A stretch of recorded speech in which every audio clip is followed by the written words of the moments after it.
Schools in Tigray's major towns have reopened after 2 years. It is an important move for the region, which saw 85% of its schools suffer partial or full damage as a result of the war. Over a month ago, the Education Bureau in Tigray region announced a plan to resume schooling, which had been shut down as a consequence of the 2-year-long war in the region between the federal government and Tigray People's Liberation Front, TPLF.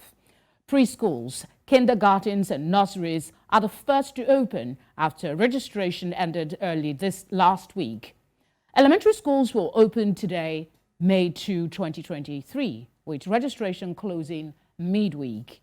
According to the United Nations, as of May 2022, a total of 1.39 million children in the Tigray region were missing out on education. The figure is slightly higher for Save the Children.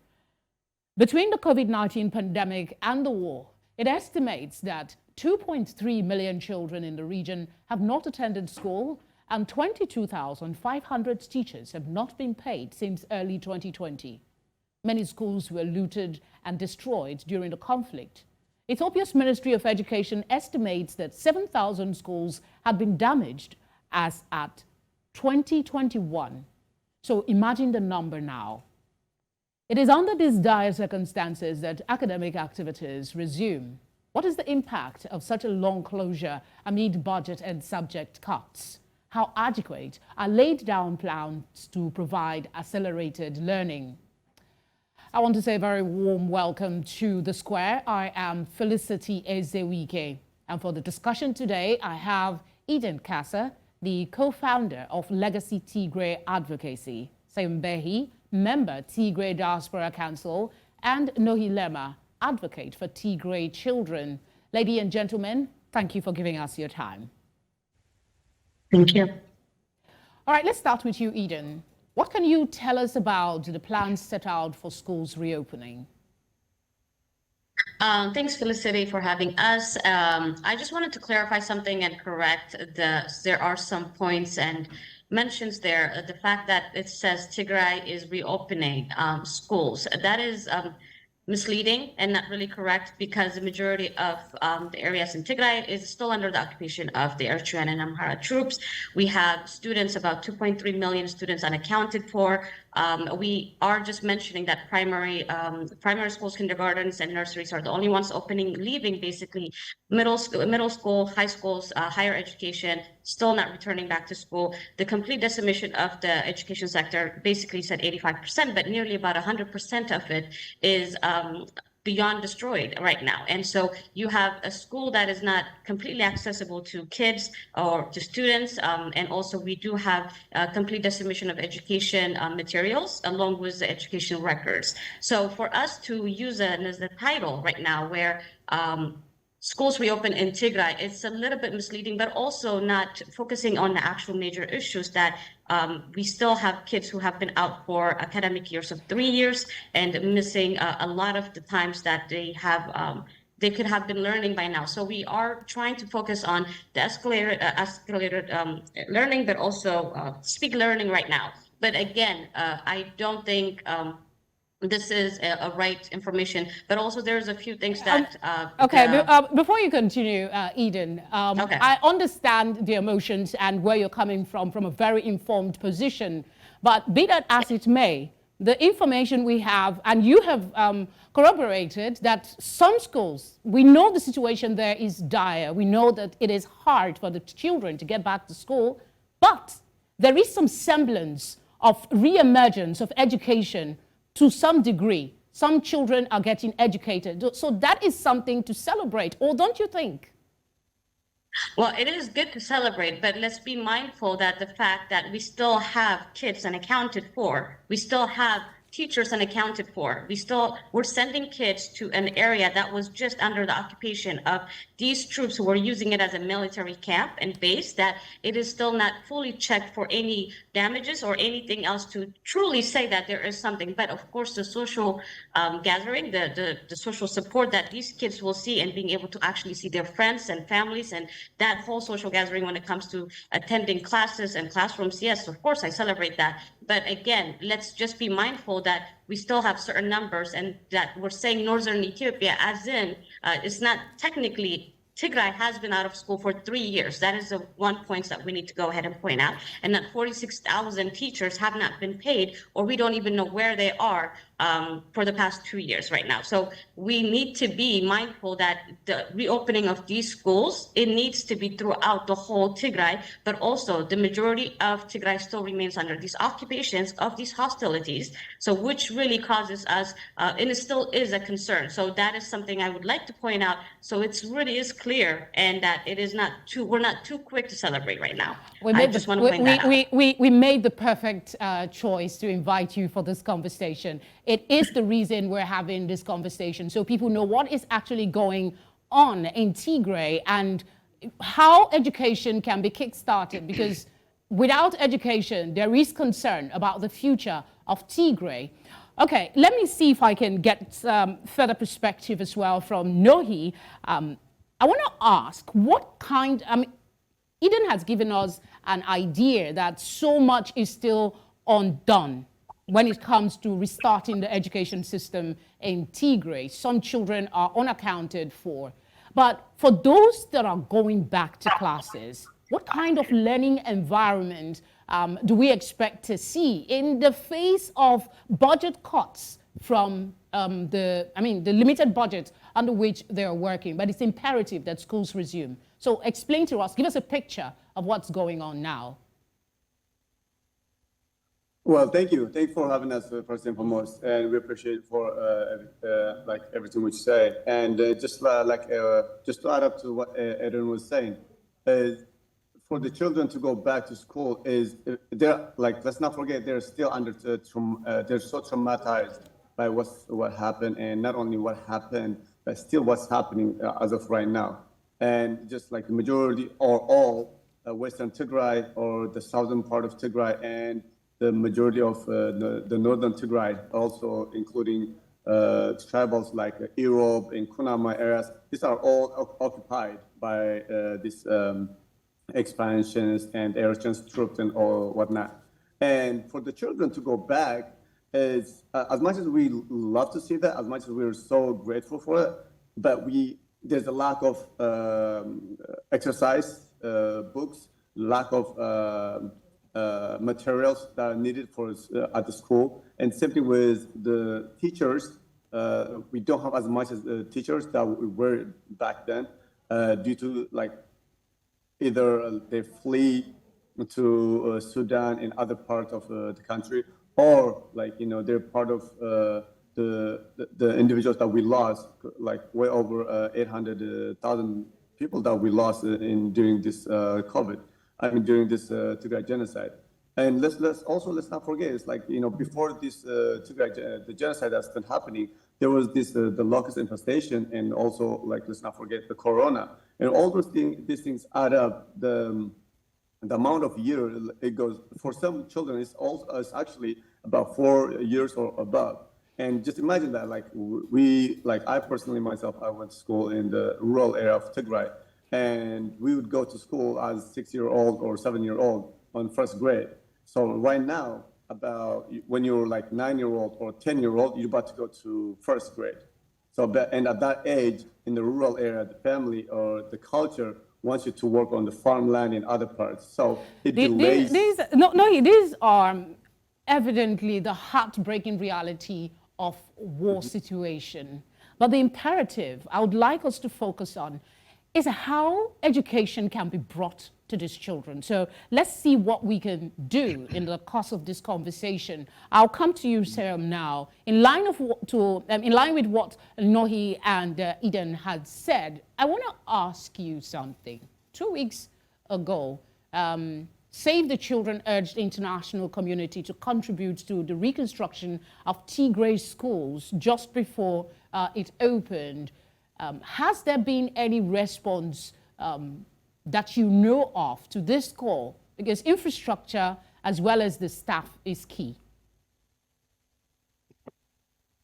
Thank you, Felicity. I really appreciate my two colleagues have put the challenge very clearly up front. They are all right. But I think you used a very important word, reimagine. That's what we're about. Even though it looks like impossibility, the stubborn positive attitude of Tigrayans to start a school under unimaginable environment is what we are watching. But the international response has not been zero, but nothing close to what we need. I actually have not seen any positive, supportive, pragmatic donation or contribution from the world. I'm not saying they're doing nothing, but the need is such a high situation that the support is really minimum. But I have to tell you, starting a school, I am from Europe, from where it is under Eritrean occupation, where I might add, the first school ever in Ethiopia was built. There is no school.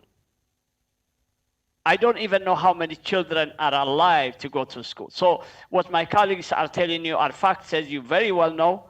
I really appreciate your support through it, the pain of Tigrayans. But right now, I would say it is essential that we start to school even at a minimum level, whatever it is possible, because you said it, reimagine Tigray. We have to reimagine Tigray. It is a stubborn attitude saying we're never going to kneel down. We are not going to be kept down. Even 1/3 of Tigray is under occupation. So it's a great start.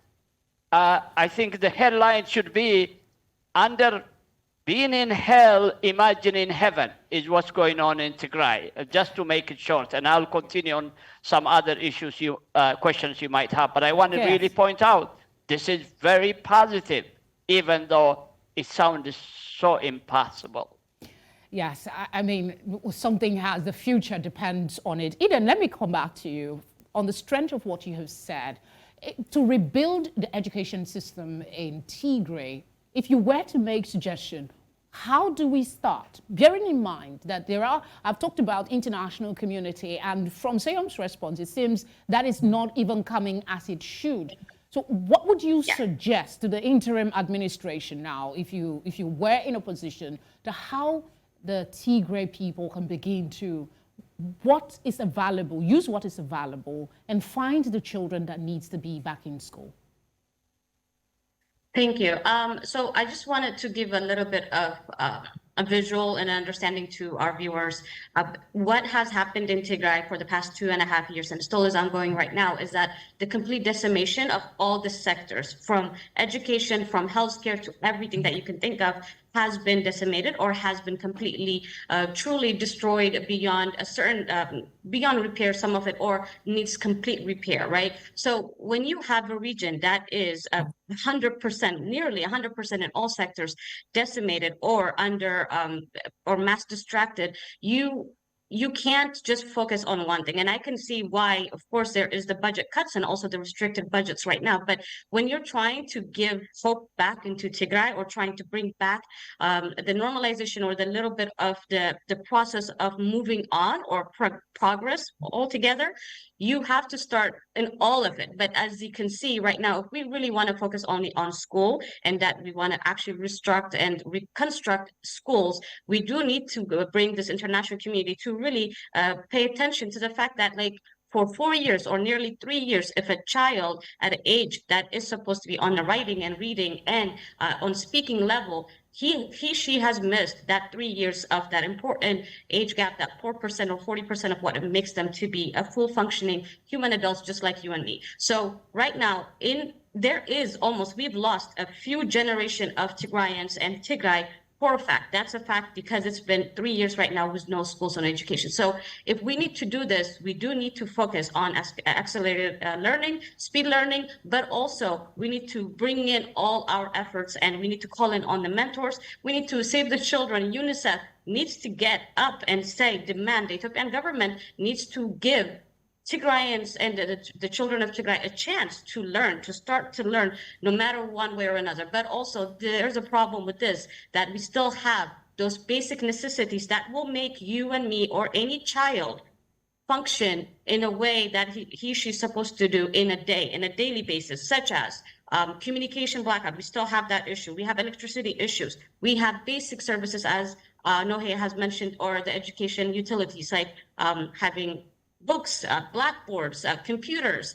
We don't have any of that. Just so if we want, if Save the Children is calling for help and it is ringing the bell, we need them to act upon it. It is not just about asking reconstructions, but even if we have to bring back our kids in tents or in a makeshift classrooms, we gotta get started. It's been already too long, and it's too late now, but we do need to get started as soon as possible, and that's what I could say. All right, let me come back to you, Sayom. Nuhi, I will be with you in a bit, but I want to ask in line to what we're saying, are you aware of any efforts by NGO or civil societies like yours towards the rehabilitation and bringing back to school some of these children? In what direction do you expect to see action that will show strength from these organizations in support of reopening of schools there? No, I have been very disappointed.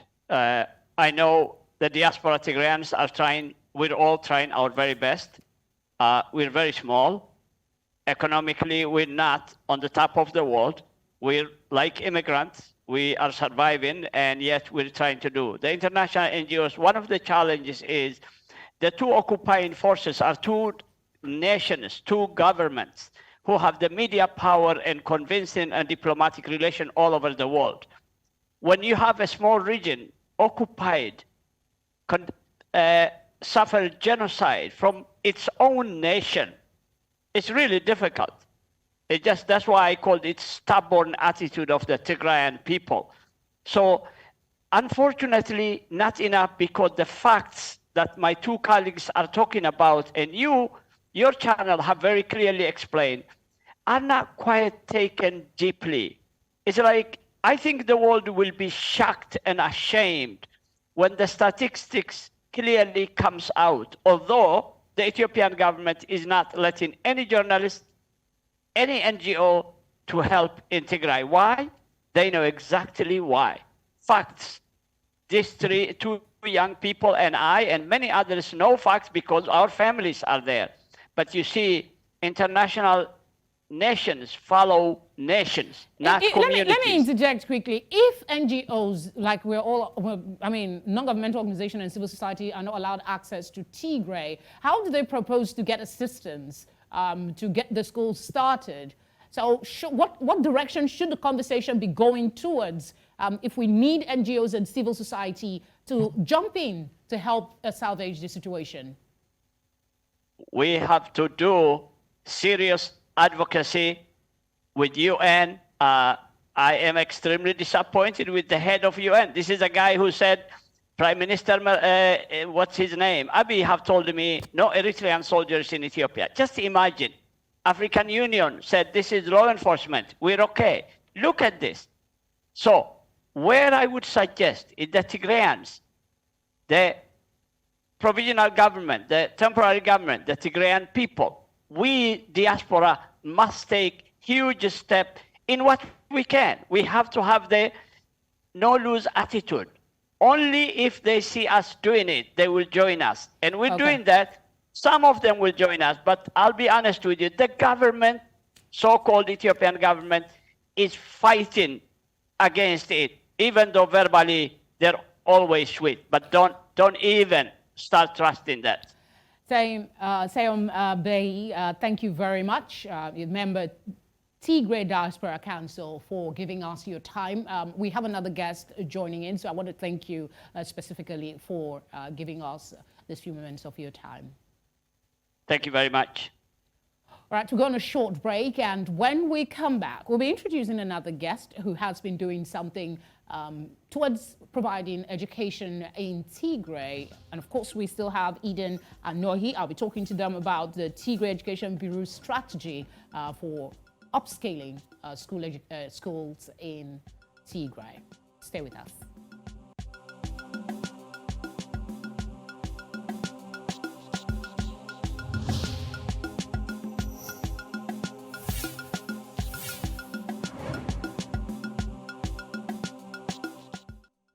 Glad to know you're still with us. We're still talking upscaling education, or reintroducing it in war-torn Tigray. Schools are reopening, but Eden had said that is not really the reality on the ground, because where do you find the children? Where do you find the infrastructure needed? I still have Eden Kasa, co-founder of Legacy Tigray Advocacy. Nohi Lema is also with us, advocate for Tigray children. And we have joining us for the first time in this conversation, Shuid Hapton-Michael. She is HBS board member, advocate for Tigray children. Thank you for giving us your time on VSA. All right, let me start by asking you, Eden, I want to talk about the strategy, Tigray Education Bureau's strategy to proceed with restart of school. One of them is to gather and issue payments to about 55,000 teachers. One thing we know is that their whereabouts, you've also said that, and their current status are unknown. Could you explain this, the rationale for this, and how do you think the Bureau will achieve getting more teachers back?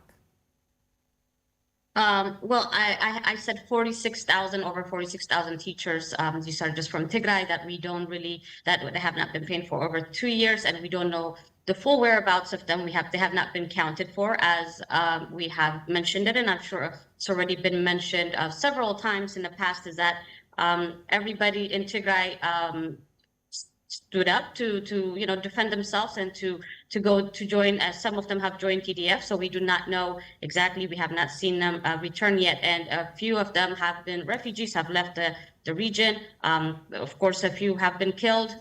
So the list goes on. But with payment, but also bringing back, if we have 2.3 million children who have missed the 3 years of school, and we know that with 46,000 teachers, we won't be able to actually do that speed learning that I've been mentioning. So we would need to do a roll call, basically the diaspora, Tigrayan diaspora, along with anybody and anyone that is willing to be a mentor, a teacher, a supporter, anyone who has an experience in education or has past learning or teaching skills that can join us and actually bring in that speed learning that I have mentioned, or the times that these kids have missed, which is focusing on those subjects that will get them prepared for higher education. So the call is not in yet, or as I said, only, and as you mentioned, kindergartens, preschools, and nurseries are the only ones that have been, that will be open right now. But we do need, when Tigray is fully reopening, or that number is going, or the idea is to open in the majority of Tigray, then I think we will need all hands on deck. Basically, that's what I would assume, at least. Okay, Shuid, let me ask you this one quickly. She's talking about contribution, people coming in to be part of the process. You have been doing something, you and your group, you've been broadcasting virtual education via HBS for about 9 months in Tigray. Tell us about that. Well, first of all, I want to say thank you for giving Tigray a platform on your television and sort of highlighting it globally. Horn Broadcasting Services has been providing education to Tigray for the past 9 months. We started actually before the peace agreement was signed. We realized that the war has had significant impact, particularly trauma on the children of Tigray and overall the population. So we decided to open satellite TV through this network, whereby we were broadcasting education from 8 a.m. until 5 p.m. And the goal was that if we can get the children of education away from the war and the trauma and have them watch television for an hour or two, it would sort of be beneficial. It would at least elevate, release some of the stress that they were feeling. So with that, we used some of our experience that we had here in the US, whereby when COVID happened 3 years ago, when schools were closed, our children were home with us, and they started virtual education. So we pretty much reversed that engineer, and using some of the systems that were placed for the US children, particularly with the Khan Academy, we were able to reverse engineer it and broadcast it through satellite TV.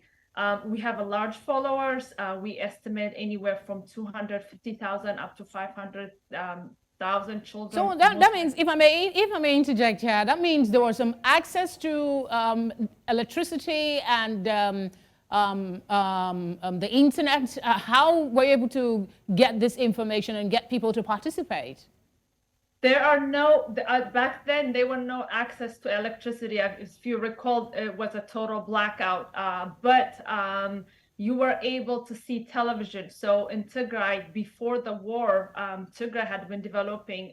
People both in the rural and urban areas were purchasing televisions, using satellites, satellite. So if you have television at home, whether you're in the city or in the rural areas, and just as much as you're able to watch sort of Dimtz Wayane or Tigray television, you are able to turn on the TV and watch us too. And so it is through the television, not so much the internet, because we knew that internet was shut down and would be an impediment. I needed that clarification. Nui, thank you for your patience. It seems I left you in the background, but that's not the case. You understand the questions I'm putting. But there is something I saw on Twitter. You actually tweeted recently seeking help to fulfill the project of 5,000 kids getting back to school. The hashtag is Tigray children back to school. How much help have come your way since? Because at this point, it's trying to rally as much help as possible. The majority of the work, honestly... I'm sorry, the question is for Nuhi, if you can hear me, Nuhi. Yes, I can hear you. Sorry about that. Okay. Yeah, of course, the biggest thing that we're doing is to try to help out, or at least with the equipment to the children. And so the parents or the families don't have any issues on having the kids go to register for school. But the biggest problem that we have as of right now, as Eden earlier mentioned, is that there are like several issues. One, the schools have been destroyed and haven't been fixed yet. One, and the other thing is since as I didn't say, since the military was using it as a base, all the schools, they still people still finding bombs, explosive materials still located in the campus, and those hasn't been cleared out yet. Another is there's IDPs that are currently living in those schools, so that can be an issue as well. And the last one is what Kelvin was saying, the electrical issues, the electricity has been an issue. So with all these been issues, we're trying to provide as much as we can with school materials and buying them from the cities and trying to distribute it to the rural areas. One of the biggest issues that we're facing, originally we were planning on taking it through either the ports, through Afar, the Djibouti area, or through the western part of Tigray, through Sudan, but we can't get it in through Sudan because the western part of Tigray is still occupied by Eritrean troops and the expansionist Amhara farmers. Also in the eastern part of Tigray, through Afar and Djibouti, we can't get any materials in, because let alone our materials, even the food are not going in directly because they've been staying on the road for 3, 4, 5 days for quote unquote searching area for searching. But like there are other trucks that go to the capital city of Finfinne and other places. They would just pass by without getting searched. So there is still discrimination going on to people of Tigray.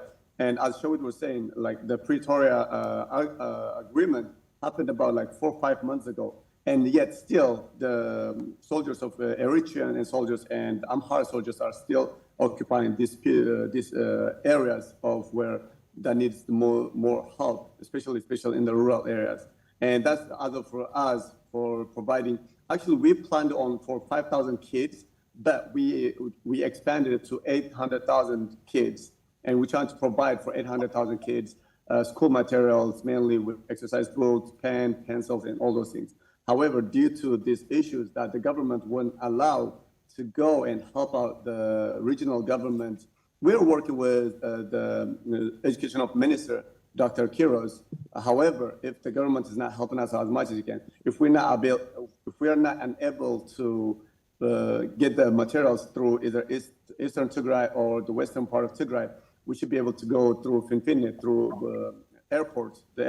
However, like you get this taxation and all those things, and the government is still working with the federal government. The regional government is working with the federal government on how they can be able to allow us to use without taxation, just since it's directly to the kids, and there's no investment or anything with it. Is there a time frame to the giving access to NGO, do you think? Are they saying, okay, we're working on it, we're making headway, maybe in the next 1 week or the next 1 month, at least some charities will be able to come through to provide these aids?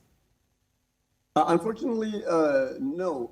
We saw a week ago UN Director Onungwa, if I'm not mistaken his name, Onungwa, who was in Sudan. He went to Tigray, but he visited only those in the cities of like Maqala, and I'm not sure if he went to Aksum. But we needed it. There's a huge part on the other parts of the region that need the people that need the most help. For example, the refugees, like over 75,000 refugees, are still stranded in eastern part of Sudan, in Hashaba, Tanadwa, and other places. Like they're not unable to go in because of like the war, the conflict that's happening in Sudan, and the Eritrean and Amhara soldiers that have been occupying the western part of Tigray. But for others, aid for others to go into Tigray, they're not allowed as they used to, as much as they're allowed to the other regions like Amhara region and Afar regions. But in Tigray region, there haven't been any aid that like international aid that would try to go and help in Tigray. I mean, the picture that is being painted today is quite heartbreaking as to the reality. Access is still limited despite the cessation of hostilities. So I think let's just see if we can shift our conversation a bit to more of the productive side in terms of the children. The future of Tigray is dependent on how education gets to these children. So let me come to you quickly, Eden, before I can go to Shiwit. Many of these children have seen hell. I read of one sharing that she saw people killed after having their limbs cut off. And she also talked about how her brother was killed in an explosion while he was playing with his friend. How do you think education will help these children build some sort of resilience to trauma? Because if they don't, learning becomes another hurdle entirely. Yeah. We cannot ignore, or we can't be focused on just on education when it comes to the subjects. We're not just speaking on that. We do need a holistic approach on the trauma and acknowledging the trauma, acknowledging what has happened in the past 2.5 years in Tigray, the psychosocial support, the psychoeducation that's needed, therapy, counseling, mental health support, all these things we need to be incorporated in our education system from now on, because we really have seen, our children, our students have seen, honestly, I can't imagine what they have seen and what they have been able to witness, let alone, and also some of the classrooms, even there were a few articles that came out where it says the classroom smells of blood. You can actually smell the blood in the classrooms or in the compounds. And again, those classrooms, most of them, the majority of them are still being used as IDP areas or resting areas as refugees for internally displaced people, which are 3.3 million of them are everywhere, has been forced to leave their homes. So we do need to, we need mental health to be a huge part, a huge sector of what needs to be for the, not only for the children of Tigray, but for the entire civilians of all Tigray. That's something we need to be focused on. We have seen an uprise in suicide. We have seen an uprise in just stress, anxiety, depression, along with just wanting to not deal with it. There was this one story that we saw kids basically saying, all I want to do is go back to school. I want to see my friends. And they were saying that we've heard that maybe if we go somewhere else, like in another country, like Yemen, Syria, or Sudan, maybe I'll do that because I don't have anything else to do here. For children of Tigray, for students, their job is to be a student, to go to school. That is the only Yes. thing that Yeah. is what they're expected to do. So you take away the one thing that defines them of who they are, then they have nothing left. They have no future. So we do need to be incorporating these things and really be mindful the trauma that these children have been forced to see, to witness, and also to really acknowledge and be mindful of what it means for us to cannot rush through this. There is no rushing through this. This is something we need to be extremely mindful. Yeah. All right. Shirin, let me come to you. Are you incorporating a mental health education into what you are providing? That is on one part. The second is, what has been the response so far from stakeholders to the virtual classes you're providing? And what are your long-term plans to ensure that this continues and get more people to participate? Thank you. For your first question, yes, we have about 1 hour that is devoted to providing any program that we can find on trauma management. There's not, believe it or not, there's not a whole lot of material that's out there. So anything that we can find, this is done through a large volume of volunteers. Anything that we can find on how to deal with trauma, we try to air it via satellite TV. And this is also important not only for the children, but for anyone. This applies to women, youth, men, and anyone who has really faced this tragedy in the past 3 years. But a lot of the material available, it's usually, as you know, is done hands-on in the office with doctors. So we've not been extremely successful, but we are airing it. We're partnering with HPN, Health Professional Network, so that they can start producing trauma-related, programs that can help the people of Tigray. For your second question, we have not had a lot of funding flow in our way because, as you know, this is new. It's a new technology, particularly for Tigray, that has really been isolated globally. But it's a new technology that needs to be used, particularly by the Bureau of Education and anyone who's in the education field, because first of all, it's innovative, and secondly, the challenges facing Tigray are just enormous. Cleaning up classroom, the landmines, cleaning up, replacing chalkboard materials, all that stuff will take time. The amount of destruction that has taken place is it's just large, it's massive. It will require millions and billions of dollars of investment. So we have to think ahead of time and strategically and innovatively. And virtual education, we believe, is one way. We would like to partner with international organizations, whether it's UNICEF, Save the Children, or anyone, or UNHCR, or anyone that's out there that is concerned about Tigray's education, so that we can broadcast material using the virtual format. We already have the format, but we're looking for partners that make sense. And another thing is, a lot of the education takes place in before the war was in Tigray, and there's not a whole lot of material that has been produced in Tigray. Okay, Shirin, I apologize. I have to interrupt. I'm told we're out of time, but I would like Eden and Nohi to each take about 30 seconds to give final thoughts on the future of the Tigrayan children and what pace we must take to get them up to speed with their counterparts in other parts. I'll start with you, Eden. Okay, thank you, Felicity, for having us. We thank you for this, but we also want to say that the future of children of Tigray are the future of Tigray. Without helping them, there is no Tigray, and that is a fact. And that's something that I, as an educator myself, I've been trying to help as much as I can to my previous students, my past students, via scholarships and everything. But again, the whole world needs to come together and really focus and try to get the little help that they've been asking. And again, return them back to school, but it's safe. Thank you. Nohi, over to you quickly, please. Yeah, thank you. And for the beginning, really appreciate you for giving us this chance.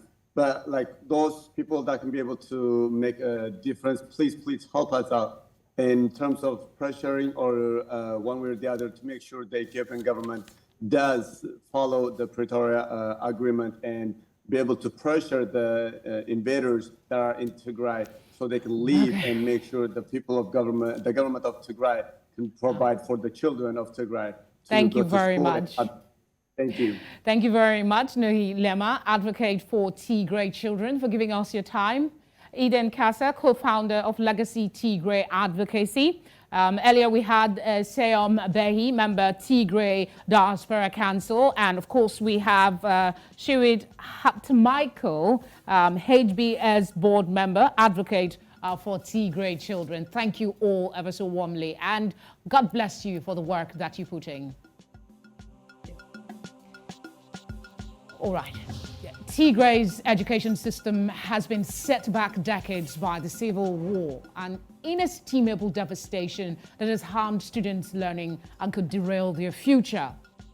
Ongoing efforts, while little, are commendable, but there is a consensus that more needs to be done, much more. The region needs our collective help. You've heard them, Nohi and Eden, talk about, and Shiwit talk about how much help is needed. African leaders must rally in support of the interim administration. The international community and civil society must play their part to ensure that already traumatized children have a future not irredeemably destroyed by the war. Until I see you next time, please stay safe and thank you for watching.